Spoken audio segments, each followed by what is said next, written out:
Hey guys.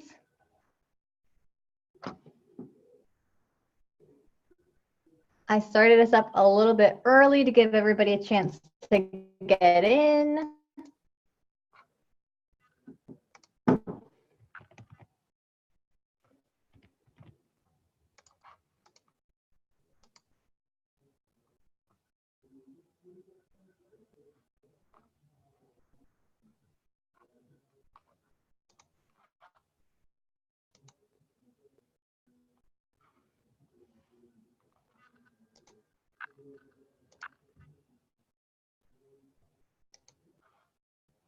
Would anyone like any coffee? Coffee? Omega? I know you want some. I'm not sure if I can reach you right now, though. Not sure if I can get to it. I could actually use some. I'm gonna get you some coffee. Hold up.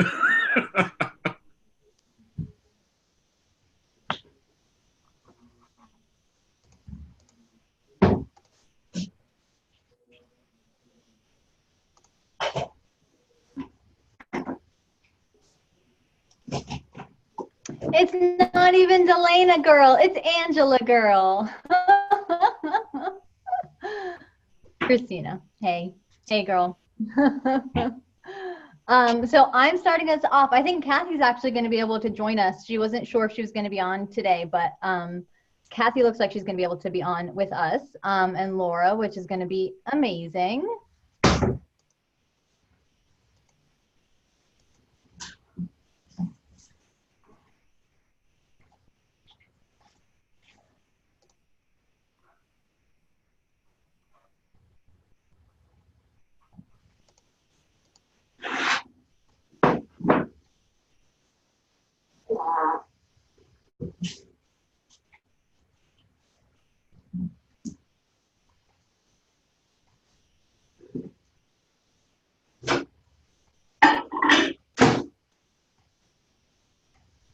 I think I've actually lost track of all the bonuses.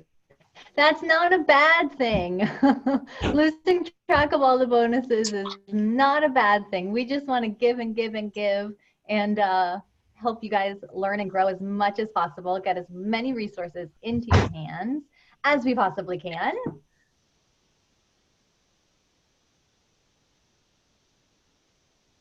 Oh, and yeah, you guys are going to love this session. This is one of the ones that I am super stoked for. This is right up my alley. I'm just jumping into the group really quick to make sure nobody's looking around for the link and everybody knows where to be.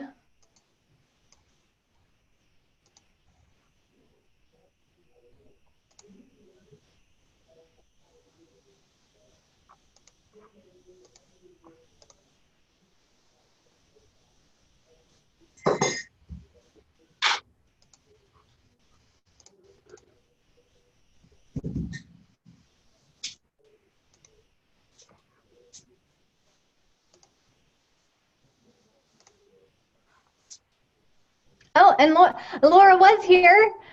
Hold on, there you are. Hi. Is Kathy here? Laura. Hi. How are you? I'm great. How are you? I am doing so well. I don't think we've met personally yet. No. But guys, in case you don't know me, everybody here, my name is Angela Greaser. I am the Director of Operations for Catch the Moon Music and the Director of Operations for Don't Keep Your Day Job. So I get to hang with Kathy a lot and meet amazing people like Laura, who is so generous to share her time with us today. And Kathy's actually going to be jumping on probably in like 5 or 10 minutes. She had another call. Yeah, she wasn't sure if she'd be able to get on today, but she'll be on.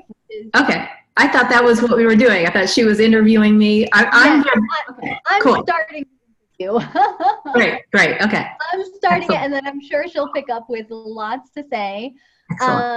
And so if you guys have questions, feel free to drop them in the chat. We will do our best to keep up with them. And yeah, if somebody's asking for the link, this is just the basically how to write an amazing email, how to write those emails that are really going to hook people in and get them to open them, read them, interact with them, and really know what you're about. And there is a link in the Facebook group for the, I believe it's 4 o'clock for the session with Gary. So that should be in the group there. I think a couple of people were just chatting about it, but that is in the group if you want to grab that there. But this is our amazing email session. We are so blessed to have Laura with us today. And Laura, if you want to just give us a little introduction of who you are and what you do. Oh, okay. So I'm Laura Belgray. I have a company called Talking Shrimp, and I am known for copywriting, but my broader mission is to help you make your business a 100% expression of yourself and your personality so that you're essentially getting paid to be you. Anyone here want to get paid to be themselves? You can say yes in the chat. I do. Yes, me. Okay, I like you people. You are my people. Excellent. And I have found, especially since I started emailing regularly, it really went, ever since I figured out how to use my emails purposefully and do it prolifically and regularly, that is the best way to get paid to be you. It is the best avenue to get your audience to know, like, and trust you, to connect with you, and to keep you top of mind. I mean, your emails, that's the job, that's the biggest job they do, is keeping you top of mind for your audience, so that if anyone says, like, who are you, you're all songwriters right now, right? So if someone says, like, do you know anyone who can write a song for us? I don't know if you'll write songs for yourselves or for commercial purposes, but someone says, like, you know anyone who's writing great songs? That person they're asking will say, oh my gosh, yes, Cassie or Tim or Eddie. That's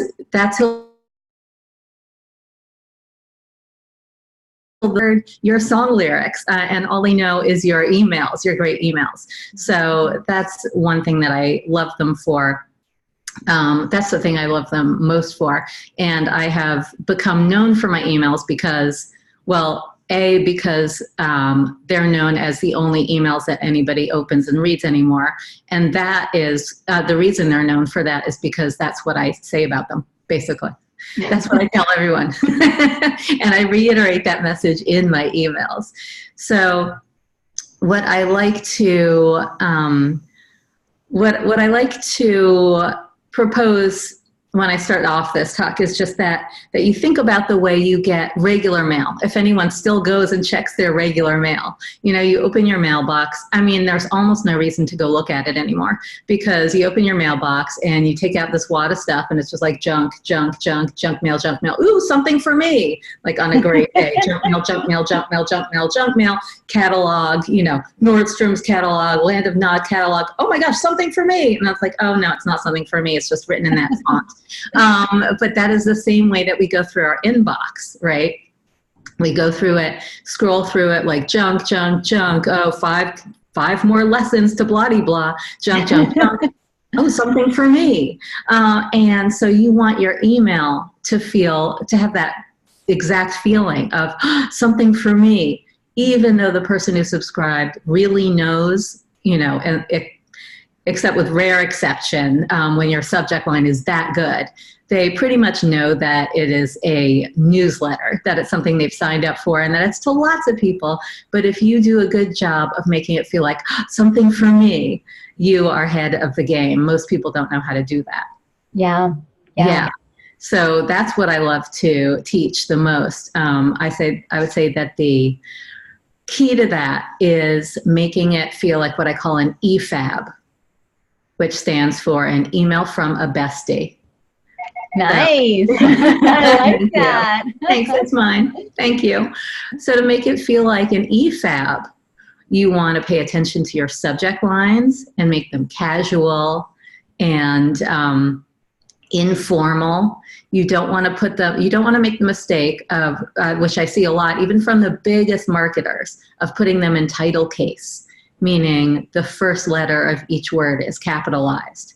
Because when you see one of those, you know right away, your mind instantly says, oh, it's a newsletter. It's not really just to me. Even if you're intrigued by the subject line, you might be like, I'll put that off till later, because the feeling is, you don't have a feeling responsibility to that email.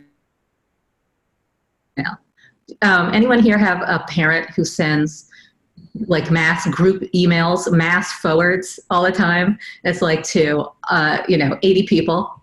So my dad used to do this. He would forward some ridiculous thing about, Israel and Zionism, I don't know what, or about Trump. He would forward these ridiculous emails, I don't know where he got them from, to like 30 people, mostly family.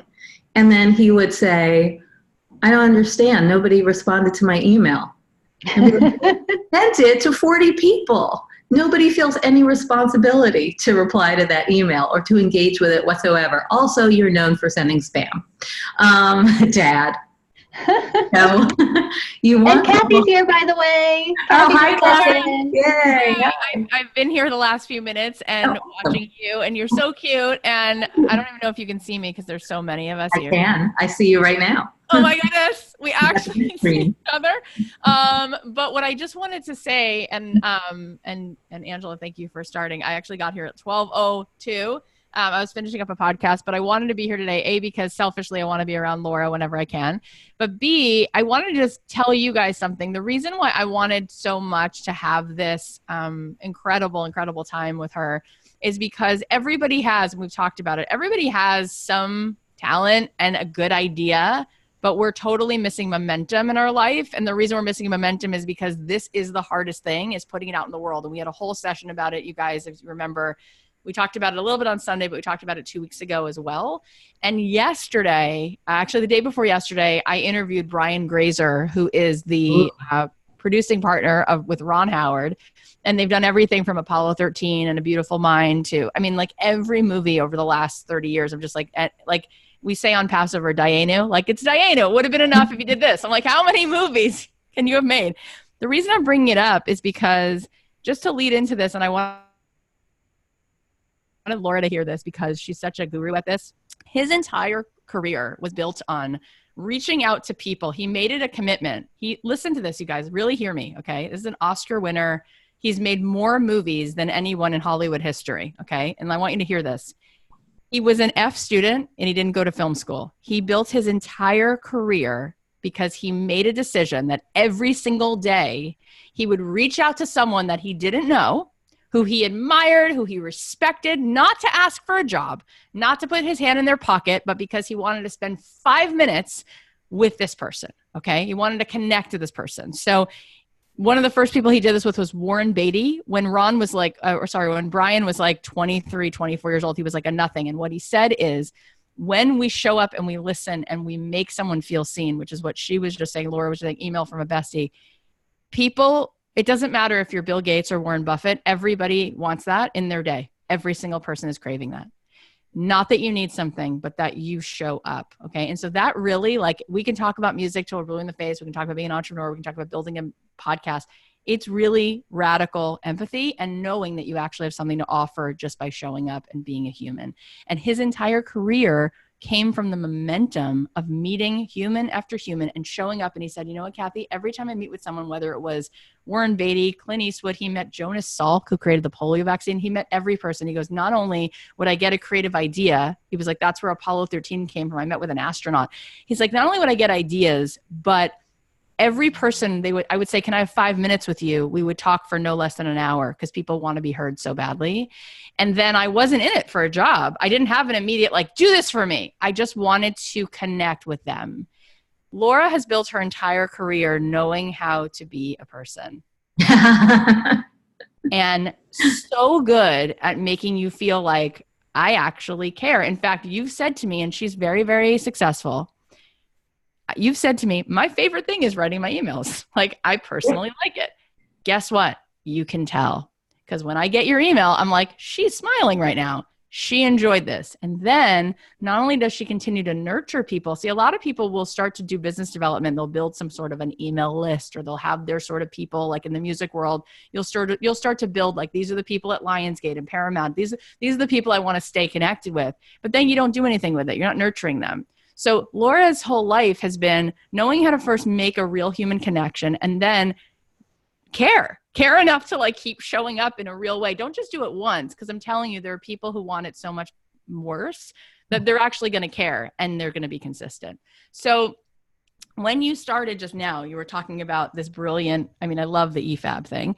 And you were starting to talk about some of the details, and you guys, you're going to need some of these details, but I just wanted to paint the picture of why she's here. And for some of you, you're not in necessarily the podcast world or the author world or the online space. Let me just tell you, she's literally the gold standard. She is it. You're getting a gift. I couldn't believe that she agreed to do this. She did. So she's amazing. And so I know that you're so generous with your time. I don't want you to have to feel like you're conducting a full masterclass for the next, whatever, 35 years. I just went right into it because I didn't know what to do. I know. No, but it was perfect. But I want to just sort of get into teasing out, like, what are some of the basics here? You're talking to a group of people who, instead of building this like email list of their like sort of like people who are going to buy their album or whatever, they're really going to be reaching out to people who eventually they want to serve. They want these people to be their customers. Yeah. And it's a very like competitive world, right? They're reaching out to people who are choosing music for CBS and Ogilvy and Deutsch and Lionsgate movies, right? But again, I built my whole career sending these kind of cold personal emails. You know, when I say cold, meaning they're not warm leads, they're cold leads, but very warm emails, right? Very warm. But out of the blue to someone who doesn't know you. Right. So let's talk about some of the things that you do naturally, that you teach people to do, that we would put in those kinds of emails that would help us to feel good about sending them because they're actually fun and personable. Yeah. Well, if we're talking about cold emails, like to one person, I would open that with a compliment. So first, the fundamentals, whether it's to your list or to a single person, are going to be the same. You want it to be warm, personable, human. You want to remember you're a human talking to a human. You're never a business talking to a business. That's right. Right? So if you're writing to a single person, an individual, you might start it a little differently. If it's somebody that you want to connect with who's a very busy person and they don't know from you, and they haven't signed up to hear from you, then you want to start that email off with a compliment. Start it off with something specific. Do your homework. I get so many emails that are like, hello, I hope this email finds you well. We are interested in collaborating on blah, blah, blah. And I'm like, delete. The second I get that, delete. I feel no responsibility to respond whatsoever. And then they follow up. They're like, hi, it looks like you didn't read my email. I'm like, oh, I read it. Oh my God. I deleted it.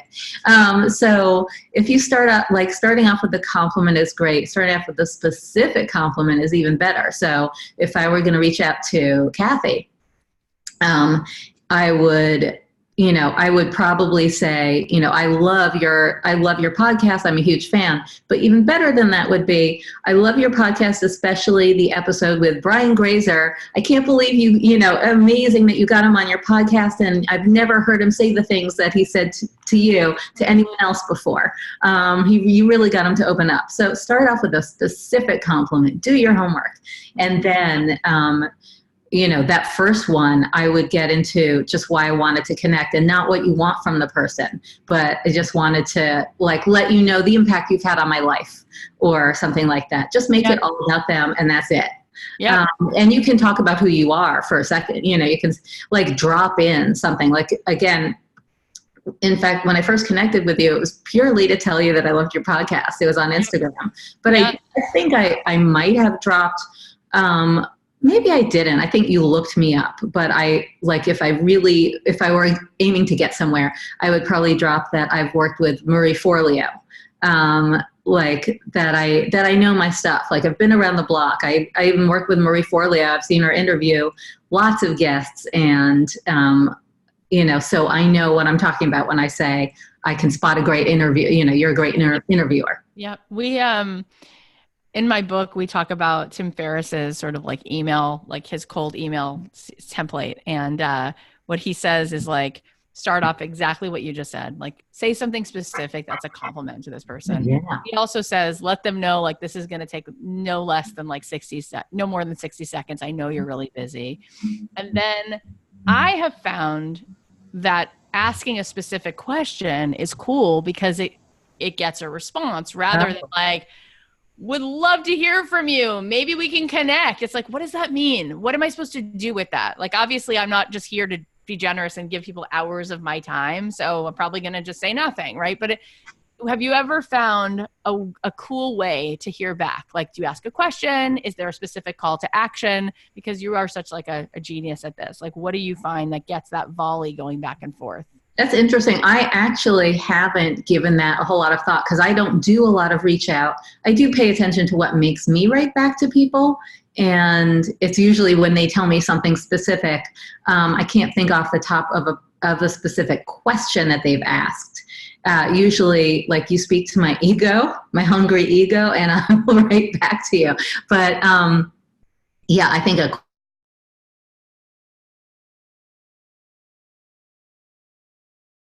question is a great idea. Have you seen any that you love?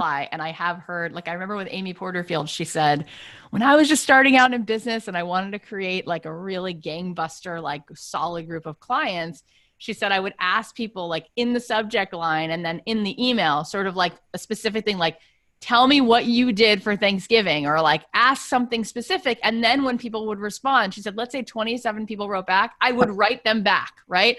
So there's actually a beauty sometimes to having a smaller business at first, because then you really can reply and you can go back and forth, because you really, especially for our world, but I would say even in a lot of bigger business as well, you don't need 1,000 clients. You need like 8, right? Like, you could build a whole multi-7-figure business from 8 clients. So you're trying to make those relationships. And Laura, you're a master of this. Like, you've created so many incredible templates of just what subject lines to use and the kinds of things that do get people engaged. Your email list is one of the most engaged email lists. People have email lists left, right, and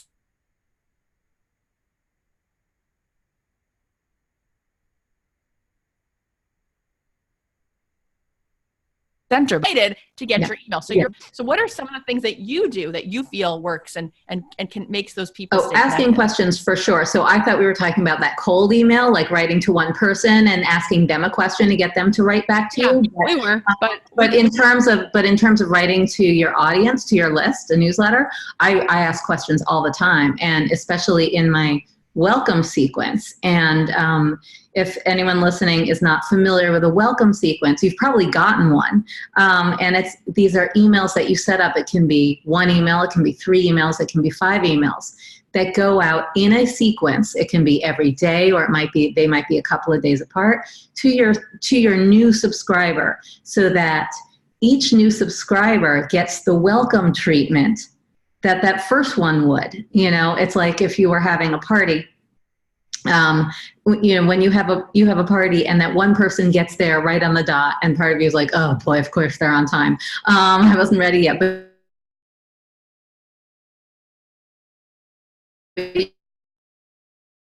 you offer them a drink and you're like, catch up, and you give them a little tour of your house, and then 2 new people come in the door and you're like, hey guys, you know, put your coats in there, grab a drink, and then the 4th to 10th people come in and you're just like, hey, you know, I'll come talk to you in a second.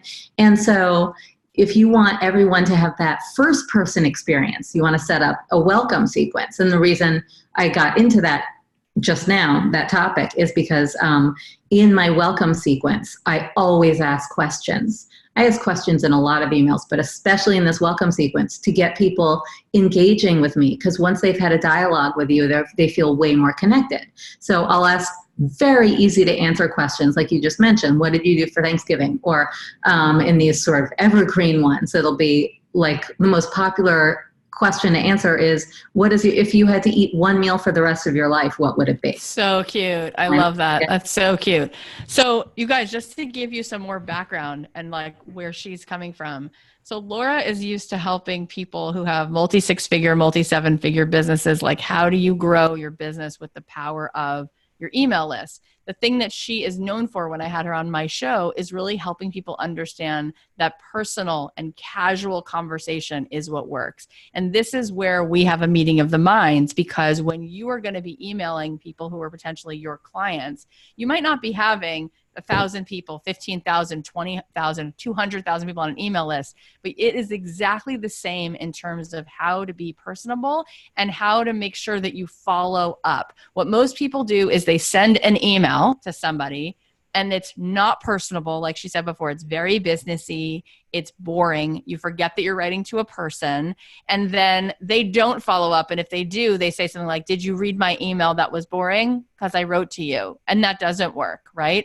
What you're going to have to do is make a commitment that whoever you're reaching out to, let's say you decide, you do some research, you kind of pool your resources, and a few of you come up with different addresses of people, and you decide there's like a central hub of maybe like 40 people in the film and TV world, and there's maybe like 65 to 100 people in the ad world that you want to set your sights on.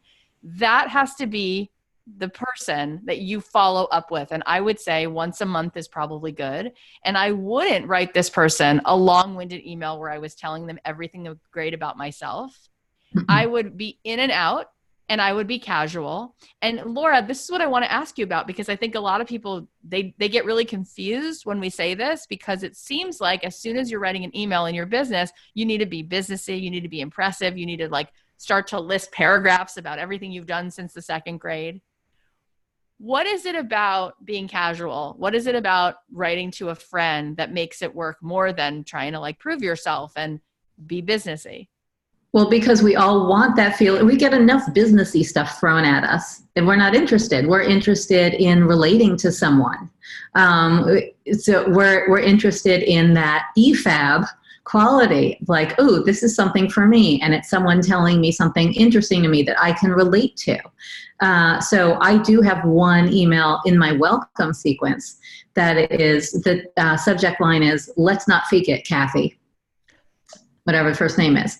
And it talks about, you know, when you see someone that you recognize, but you have no idea who it is, you can't remember their name, like, what do you do? That's just kind of how it kicks off. Like, what do you do when you can't remember the person's name? You know, I talked about what my dad used to do. Like, he would just say, hello, do I know you? Oh my God. But my husband, on the other hand, works in restaurants and is great at faking it. And he'd be like, hey, you. And so I start off with that kind of relatable topic. And then I say, so here's some things about me so that you remember who I am next time you see me and remember my name. And so I list a whole bunch of things about me that it's almost like an extra about page. It is a lot. It's a lot, but it's all in fun facts form. So it's bullet pointed. It's fun to read. I link to lots of things on my website that to get them to go to my website and poke around if they're interested, and also to Instagram to get them to follow me over there. But it's a lot, but it's all fun to read, and it's personal.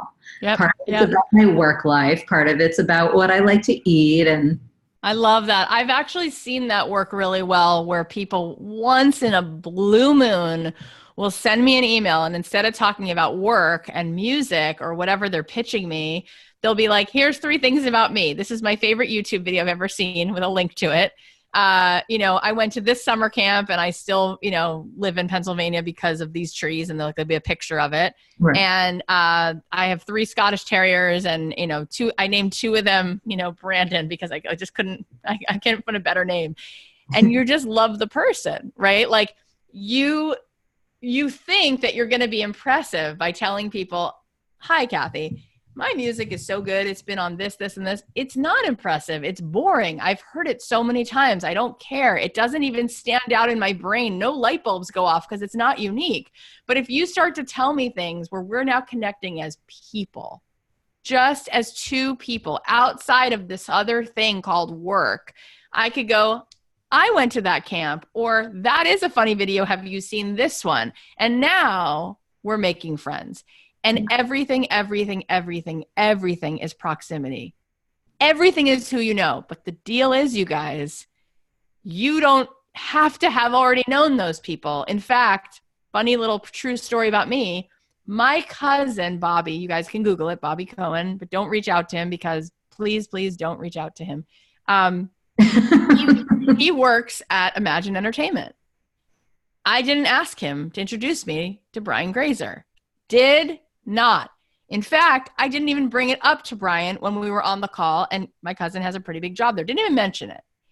Everything in my life has been meeting people on my own terms, knowing that it's all about access, but I'm actually much more interested in reaching out to someone I don't know than asking a family or a friend person to help me.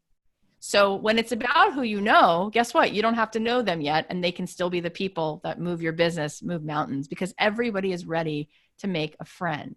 So ultimately, your job in business is knowing how to make friends. And Laura, that's why you're really successful, because everyone wants to be your friend because you're fun. You're cool and you're fun, right? So when you're sending these kinds of emails, like, I want you guys to understand the reason why this is going to work, and this, we make things so much harder than they need to be. You're going to copy and paste. You're going to figure out an email format, right? For this month. The next month, you're going to copy and paste it. You're going to change the name, right? And you're going to send this out to a bunch of people. And it's going to take all of like 14 minutes to send this email out to 85 people. Do you understand what I'm saying? So we're giving you different ways to think about it. So one thing, Laura, I want to ask you, people ask me this. So let me give you a specific and you see what you would come up with, or the kind of thing, how you would structure it. People say, what subject line should I use? Let's say I'm reaching out to try to meet with potential people who might want to, I want to be involved with music. This is a guy who chooses music for an ad agency. This is a woman who chooses music for a TV show. And I'm just going to try to write a personable, friendly email. What do I put in the subject line? So people will say to me, oh, what I put in the subject line is songwriter. And I'm like, no. People will be like, I put in the subject line, have music for you. No, doesn't work. I'm already not going to open it, right? So what would you suggest in terms of subject lines like that? I would get really specific, something that would grab their attention. I would say ideally about them, but maybe about something that they're working on, or a commercial. If you can, let's just pretend this person chose the music for I don't know, what's a commercial that sticks out in your mind that used music recently, or someone, Coca-Cola? Let's just say for a Coca-Cola ad. And there was a lyric in there like buns in the oven. I'm just totally making this up. Maybe you put in the subject line more buns in the oven. Maybe if it got well known. And then that would catch their attention because they had been responsible for getting that. Maybe it's something that nobody noticed. So just something that, what if this person were your friend and you had an in-joke with them? Think along the lines of in-jokes. And what would get their attention, because that's something on their mind and they would get it. Totally agree. And then you would write the email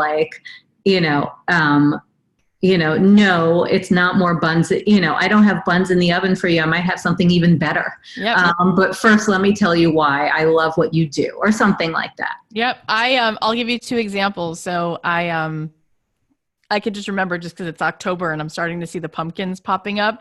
So a few years ago, everybody takes you have to take the picture of your kids at the pumpkin patch. Everybody takes it and they post it on Facebook.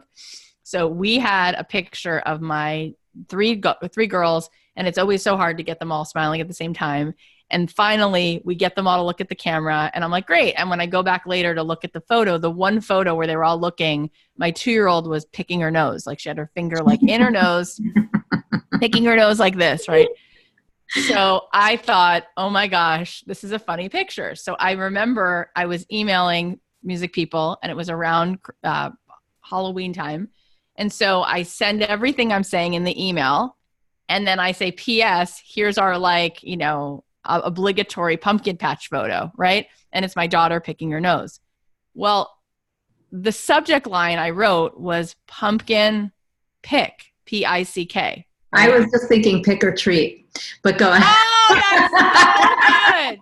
Darn it. Use that this year. I love it. Yeah. So I wrote pumpkin pick. Now, when you're sending an email, so this is what Laura's trying to get you to understand. It's all about being a bestie. It's an inside joke. I personally have so much to do in my day. It's a little dumb. So I would never open an email. If you already tell me that I don't know you, and that's clear from the subject line, songwriter, have music for you. You're already telling me I don't know you, and you're telling me you're giving me work to do. I'm not even going to open it. So it's like, it's done. It's great. I'm actually like, thank you so much. I'll never remember you and I won't open it. You just saved me time. Great. But if you send me an email that says something like pick or treat or pumpkin pick or buns in the oven, I'm like, well, who the heck is this? Or what is it? Is it a catalog from some magazine, or is it a person I know? Like, I'm intrigued because I have no idea what the hell it is. It's out of left field. Then if it's really personable and super short and there's this picture on the bottom or anything interesting, like there's a link and then there's a thing with like someone eating like Chicago deep dish pizza. I'm like, what is this? I like have to get into it because I'm confused in a way, in a good way. And it's interesting and funny and fun, right? Everybody wants funny, interesting, and fun. Like, you're in the content making business, people. Like, you get that, right? Like, we have to make things interesting and fun. And so that really worked. And then just like, this is not interesting at all, but last week I've been sort of reaching out to lots of press people on my own, as well as like morning shows because of my book coming out. And so like, I think the subject line I had, God, I want to actually go back and look, but it was something and then a plus sign and it said colored leaves. And it was because I was talking about how it's 80 degrees right now in the fall in LA. And I just sort of related that. I'm just trying to see if I can, oh, that's actually not even that good. But I wrote colored leaves and dream jobs, which makes no sense, but I did it purposely. And if I would have had more time, I would have thought of something even better, but it still worked because like you get an email called colored leaves and dream jobs. And you're like, this is the weirdest email. What the hell could this be? So people click on it. Yeah, so, especially because of the dream jobs part. I mean, that's like colored leaves add something random to it, but dream jobs is anything that whips up desire in a way, but still stands out from the rest of the things they might get because of the colored leaves part. That's where it's at. Yeah. Like, and I honestly, the reason I think what you do is so remarkable is because I can boil my entire career down to outreach, my podcast, anything that's happened with my book, my music. It's the part that no one wants to do. Like, we can talk for hours about building your website and writing the great songs, and none of it will go anywhere because nobody heard about it or knows about it. You get disproportionately rewarded for getting out of your comfort zone and getting in front of people. And that's when the momentum comes. So what else do you feel is something that you love most about connecting with people over email, stuff that you've seen that really works when you're doing it? Like, what are some of the other elements that you love to teach and help people with? Yeah. Well, before I move on to that, I'll say about subject lines, like at the end, I won't pop it in now because it'll be distracting, but I do have a non-sucky subject lines freebie that you can use and it'll give you templates to make up your own. So it's like my 33 most open subject lines plus 4 that tanked and why they tanked. And by the way, I have that open on my laptop and I use it every time I go to send an email. I'm like, okay, what are her templates? Every time, number one. Number two, just your title for it is so good. This is what I'm saying about Laura. Her lead magnet, her opt-in is non-sucky subject lines. There you go. So again, her brand is, I'm a human being. And everybody wants to be a part of that because everyone wants somebody who's actually real and human. Right. Okay. And also, we can go through these later and look at the questions, but since we're on subject lines, Madeline's asking, so it would be capital C, colored leaves and dream jobs, because it shouldn't be caps at the start of each word, I said before, correct? I'd say yes, correct. It could even be all lowercase. You can play around with it. It doesn't have to be the same every time. You do not have to be consistent with your titling at all, but think about, so this is a key element to everything you do in your emails, all the communication for your business. Think, look at it and say, would I write it this way to a friend? And often, especially because of texting, we've become so used to no punctuation and the informality of not even capitalizing the words that should be capitalized. So good. You know what's amazing? Laura, you're so right. Please listen, you guys. Please listen. Ingrain this in your hearts. When I tell you that the famous people that I'm friends with, they write me back like they've never taken a 7th grade English class. The more famous the people are in my life, it's like they barely have time to like use the keyboard. It's like you have a punctuate. It's almost a sign of like, we're so casual and I'm so okay with myself that I'm like, I'm sending you pieces of sentences. And it's great because it establishes like they're very comfortable. We're good. We're best friends. Like that's, you're right. Would you tell your best friend, hey, Laura, comma, how have you been? I was just wondering, like, no, that would be you'd be like, did someone give you a lobotomy? Cause like, you're weird. Like, why are you talking like that? Yeah. Right. Exactly. It would be very strange. I would think that someone hijacked their email. So you want to look at it this way. Does it look like someone hijacked my email? Or does it look like it's really from me? Someone also asked, what about emoticons? I think probably mean emojis, but emoticons also in the subject line. Either is fine. I think you don't want to do it every time because then they become blind to it. But once in a while, a well-placed emoji really pops in someone's inbox. Like I've done, instead of like holy guacamole, I've done like holy and then the avocado, and that got opened a lot. So again, it comes back to, would you send that to a friend? Yep. Yes, you would absolutely put emojis. When you're writing to a friend. So it makes it colorful. And you also want to think about what's the person seeing when they're going through all their emails. What do they see when they look at their inbox? Does this one stand out? Like you always want to send a test to yourself. Yeah. Yeah. And look at it in your inbox, preferably on your phone, and see, how does this look in my inbox? And do I want to open it myself? So that's in the world of business, people want to do business with people that they like, you guys. You know, it's really about being likable. Like if it comes down to it and there's two people and they both have decent songs, whatever the business transaction is about, you're going to be with the person you like. Like you're going to want to be around people you like being around. And so, Laura, part of what is really helpful for you is you're really naturally funny. Like I feel like, see, and this is the good news, you guys, I can give you hope because I'm not funny the way she is, but I do this thing that I assume the friendship. It's just like I go in from a place of like, we're already friends. I can be casual with you. So that's what we're talking about when we're saying you don't have to use capitals. Talk like you're talking to a friend. But what you do that's even sweeter in the deal is you actually are funny. Can you tell us some of your favorite on that list of non-sucky subject line? Just tell us 3 of like your favorites that you wrote, because some of them are so funny, you guys. I want you to hear the kind of thing. I don't have it open. I have it on my laptop open, but I can open it also right now. If you screen share it. All right, hang on. But it's on my other computer open. I'm on my desktop. Okay. So I'm going to find You can tell us your favorites that make you laugh. Oh my God. There's so many good ones. I'm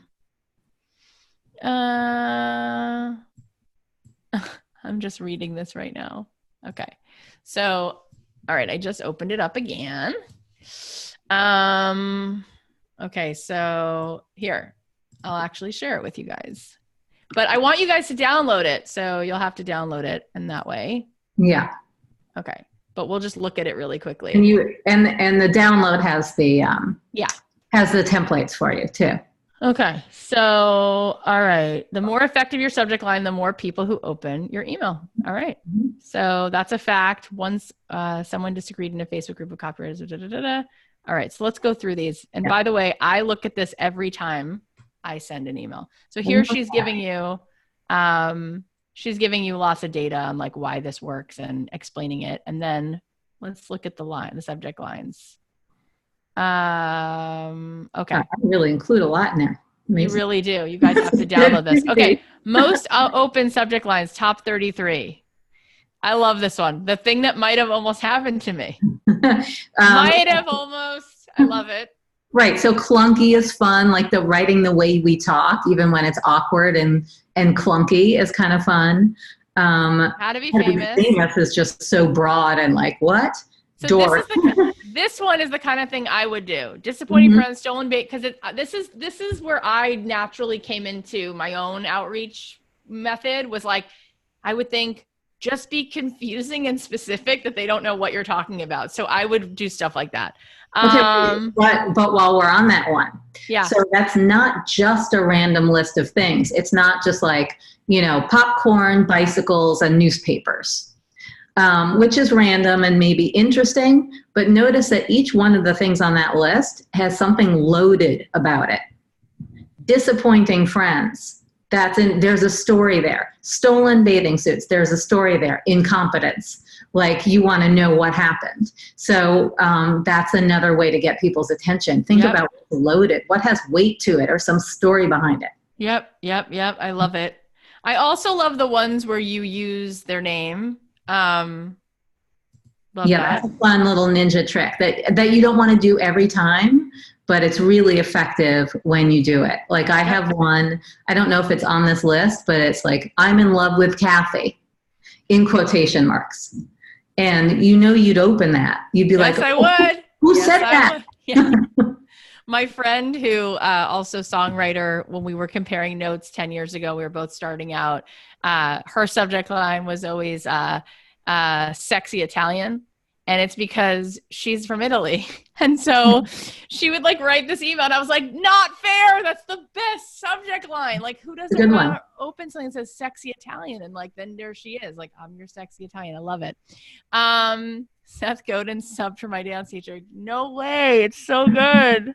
It's so good. It's so good. I'm going to eat my face now.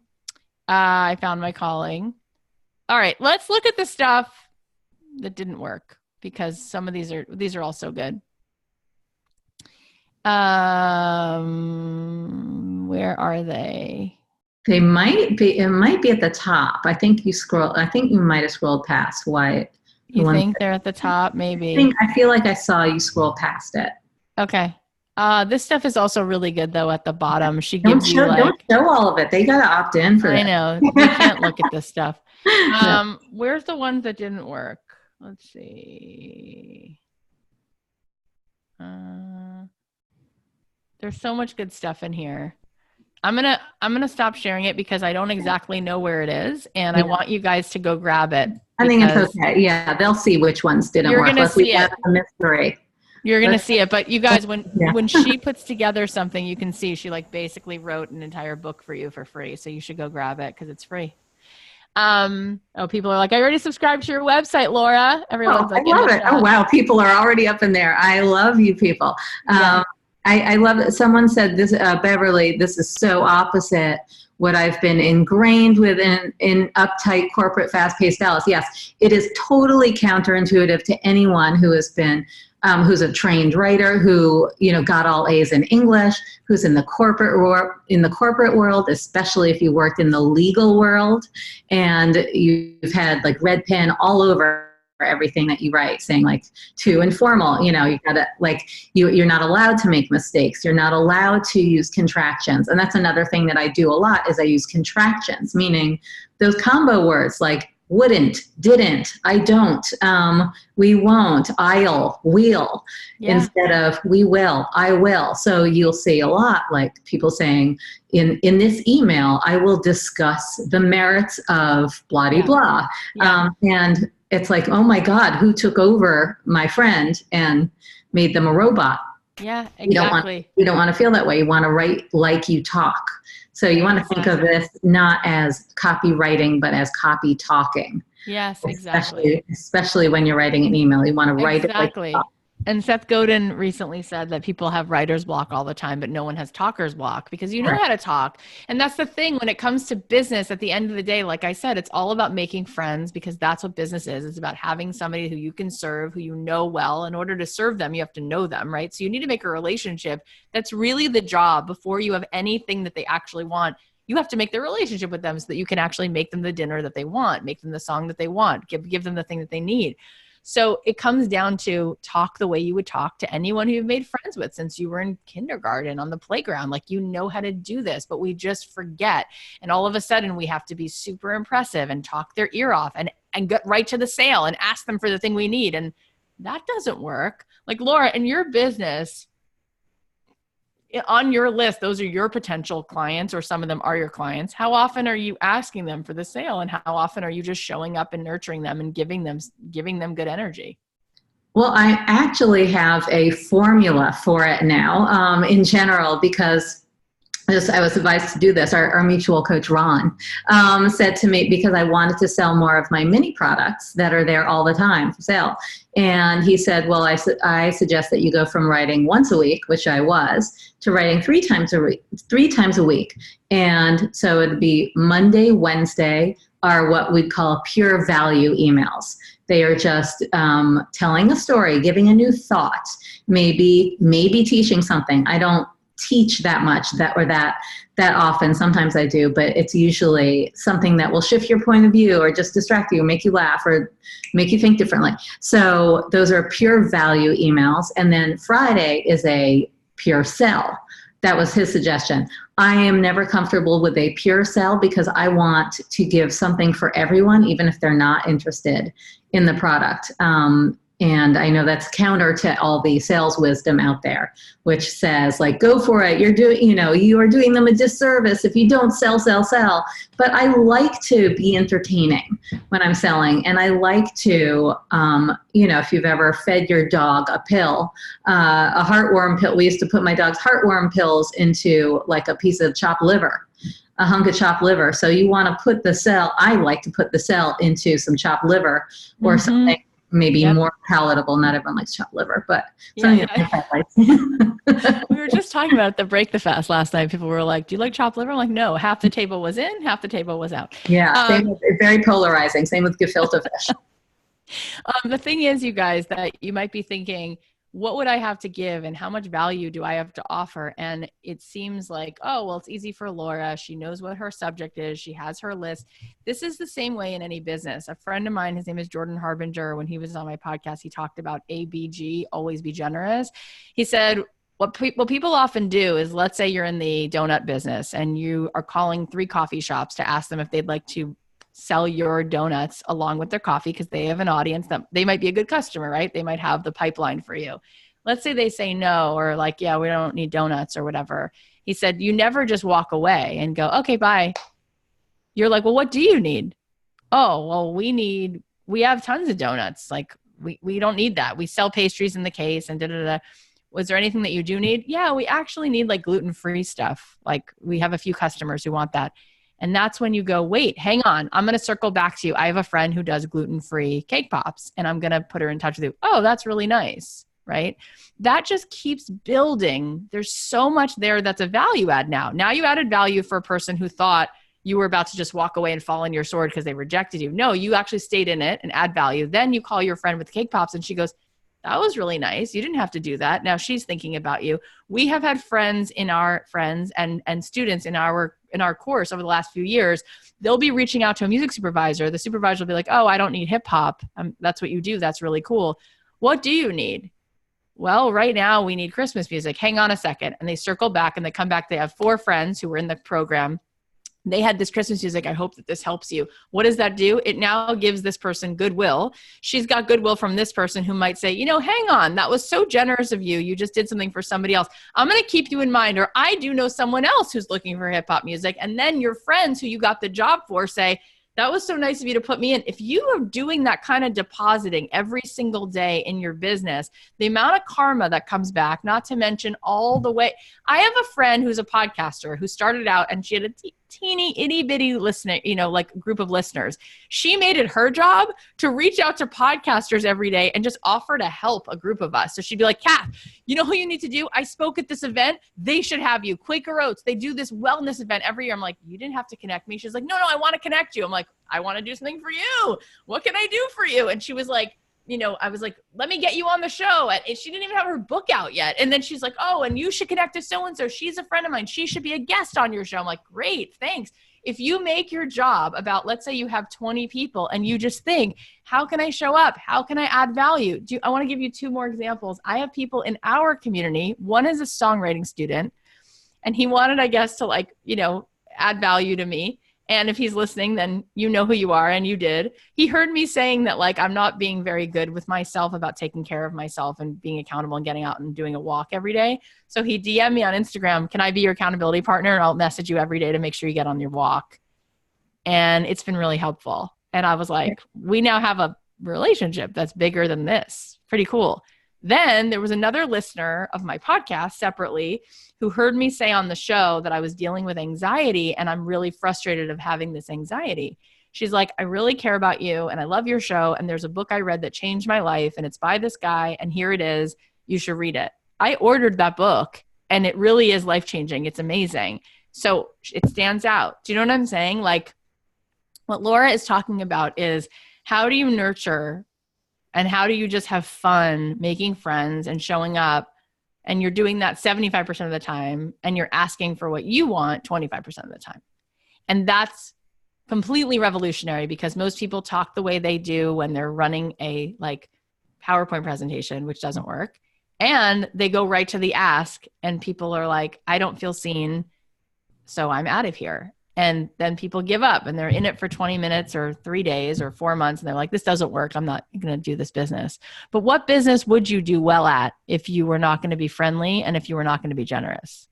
Right. No, I agree completely. I do want to say, though, that people get stymied by the idea of value when it comes to writing their emails and can get caught up in this idea, especially if they're listening to a lot of business podcasts and reading a lot of business stuff, that value has to mean a teachable, or it has to mean an actionable takeaway. Whenever people say like, oh my God, you are giving so much value right now, they're usually responding to something that we can like take notes on and use.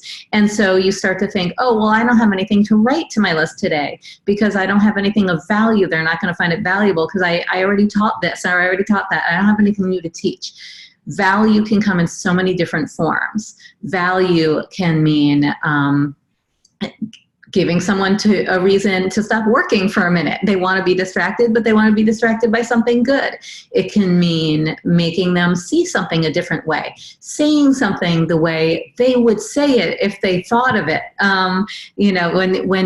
When somebody says, oh my gosh, you are exactly in my head. That's what I keep thinking, but I never said it that way. That is value. Making people feel less alone is incredible value. So if you confess to something that you're struggling with or that you suck at or that you don't, or that you don't like about yourself, or something ridiculous that you do that everybody thinks you should stop doing, that is incredible value because people say, oh my God, I'm not the only one. I'm not the only freak. Thank you for this. I needed to hear this today.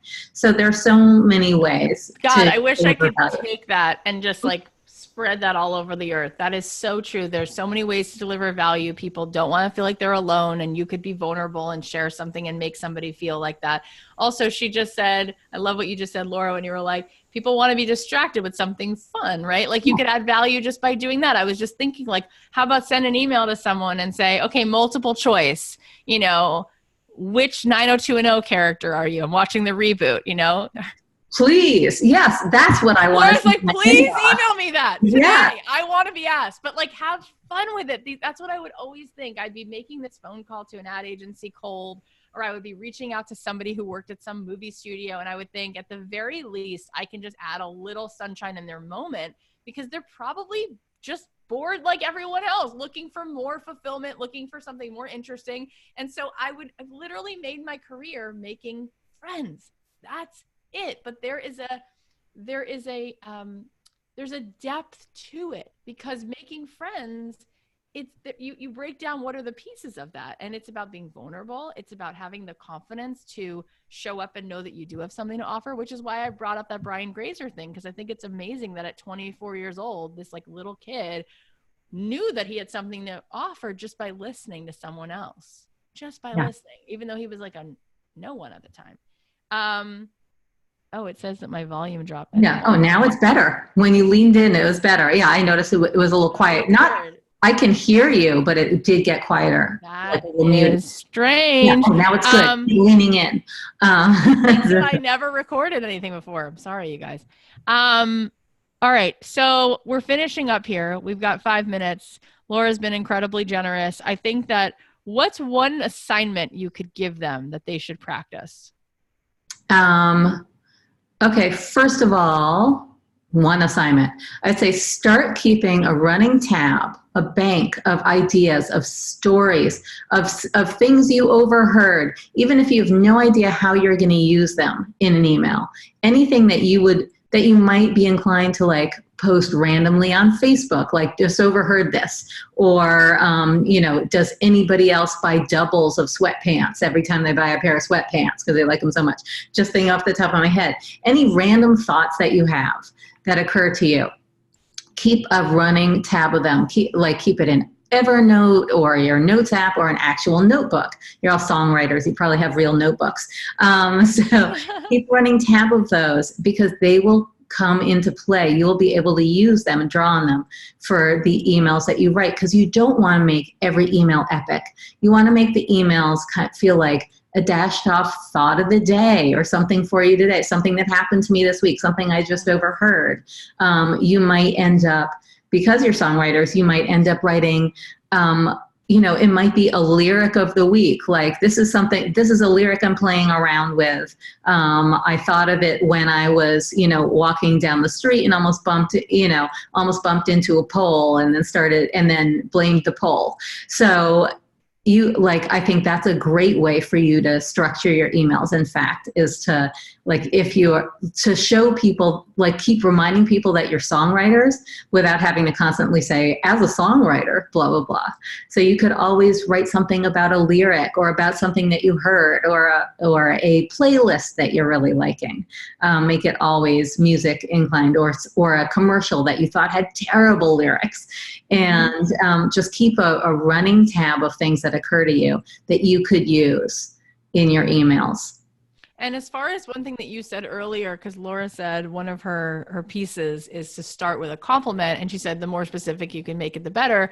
If you want to be able to bang out these emails 45 at a time, and you're thinking, God, I don't want to necessarily look up each person, which, by the way, you definitely could. If you did 5 a day, you could look up the name of this person, and I guarantee you'll find an article they've been quoted in or something that they've worked on, and you could make it for sure specific. That's number one. But number two, if you want to just bang out 45 emails at a time, and you want to say something that does feel honest, well, maybe you send 45 emails to people who work in TV one day, and you copy paste what you're saying, and you say something like, I just want to let you know that I love your work. And again, you're writing to people who you like, right? If that's why they're on this list, or you're writing to people whose work you think that you admire. Obviously, you're not writing to random people you don't know. That would be weird.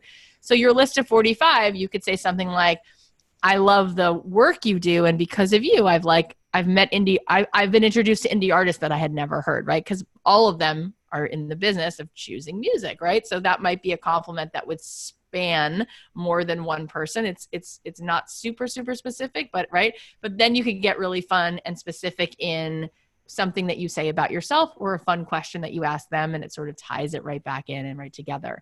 I would like to give you guys the assignment that you don't just feel excited and curious about what we just talked about, but you go and do something about it.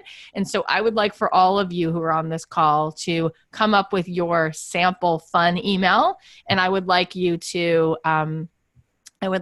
post it. I'm going to have the team let you know where, if you should put it in an Airtable or something, as opposed to putting it in the Facebook thread, because in the Facebook thread, not everybody got this bonus, and then some people are going to feel bad. But what I will do is at least send your freebie, Laura. I'll put it in the whole group so that everybody who didn't even get to be in this, but at least they could get in on that freebie, because that would be really cool.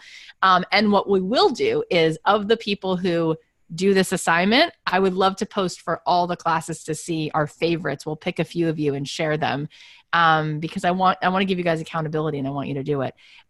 Did we post, Laura, did you post the freebie in here? I'm going to post it again in the Facebook group. I'll put it here right now, because it's I hate it when it separates talking. I should have come up with the URL that was one word.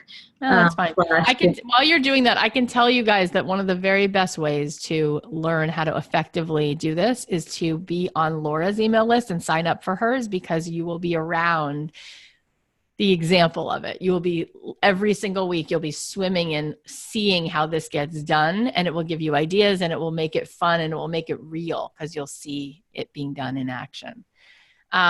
Is there anything else that you want to say? Because you've said so much. I saw a couple of questions in here. That one was, do you have thoughts on sending physical letters, handwritten, in addition to email? Oh God, who doesn't love to get a real handwritten note in the mail?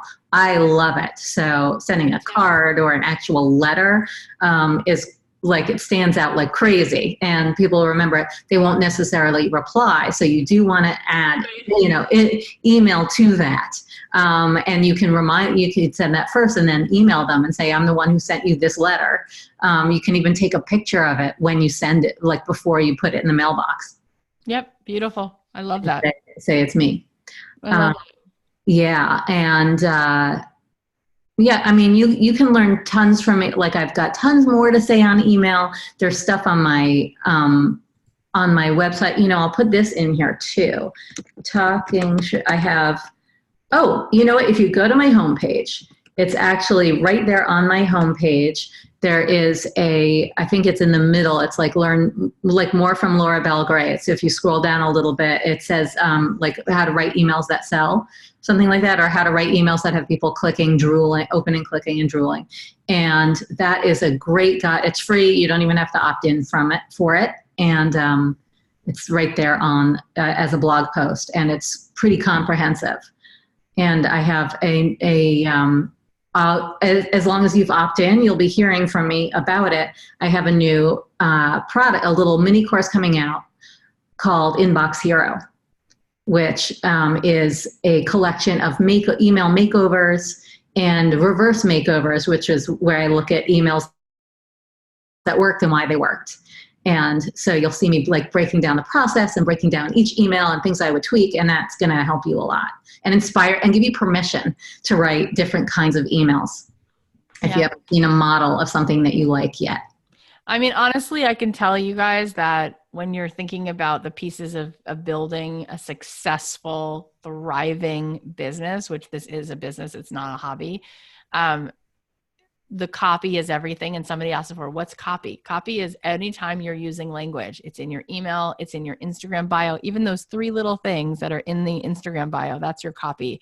Your website, the way that you talk in general, like that's copy. It's all copy. And copy is no longer these formal pieces that are written and they're epic. Like she said, they should just be little thoughts like come off the top of your mind the way that you would be with a friend. So if you're going to spend time learning something else, it seems counterintuitive. Like I'm in business to do music. I'm in business to make pillows. It's like, yeah, get in the business of knowing how to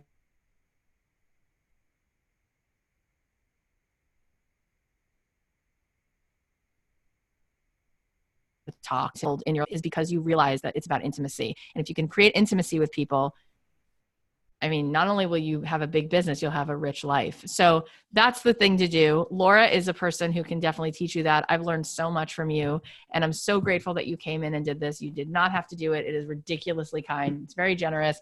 I'm going to let you go back to your life in New York being fabulous. And hopefully I'll see you soon. But I love that I got to see your face. I refused. I was like, I have to be the one. Move everything else tonight. I'm on this call. I insisted on it too. Oh wait, I can't let you go. I can't sign off without answering a question I just saw. Is I was told to spell check when it's so casual. Is a typo okay? People aren't going to hate you for typos, but I would for sure spell check. You don't want to be typos are distracting. You want to eliminate them as much as possible. You look smarter if you don't have typos. I wouldn't intentionally put them in. I have them once in a while, and it's embarrassing to me. I don't like having typos, and I spot them in other people's. I'm like, oh, you didn't take any time with this. Right. However, it doesn't have to be perfect. Don't let that hold you back. So there you have it. Casual doesn't mean sloppy. Right. It's like you can be messy in terms of like I'm talking the way I would to this woman who I just met on the plane next to me, and I'm just talking like a human, but I don't want to purposely be like, I didn't even spell check it. Look at me, Mom. No wheels. It's like, no, that's not what we mean. All right. I'm going to go do another podcast. If you can believe it, I've been sitting here since 8 a.m. Wow. grinding it out, and it's awesome. I'm so fired up. Because you make me feel like this is fun. This is all fun. All of it. Laura, thank you for coming on. You guys, I want to see that assignment. I will circle back to the group in terms of what day I want you to turn it in and how I want you to turn it in. And in the meantime, everyone should go download the freebie. And I'll let all of our students know about that freebie who weren't even on this call, all several hundred of people in different classes, because they should be getting in on it. And you guys can tell them how much they should learn more about Laura. All right, guys. Thank you so much. Thank you, everyone. Okay. Talk to you guys soon. Bye. Bye.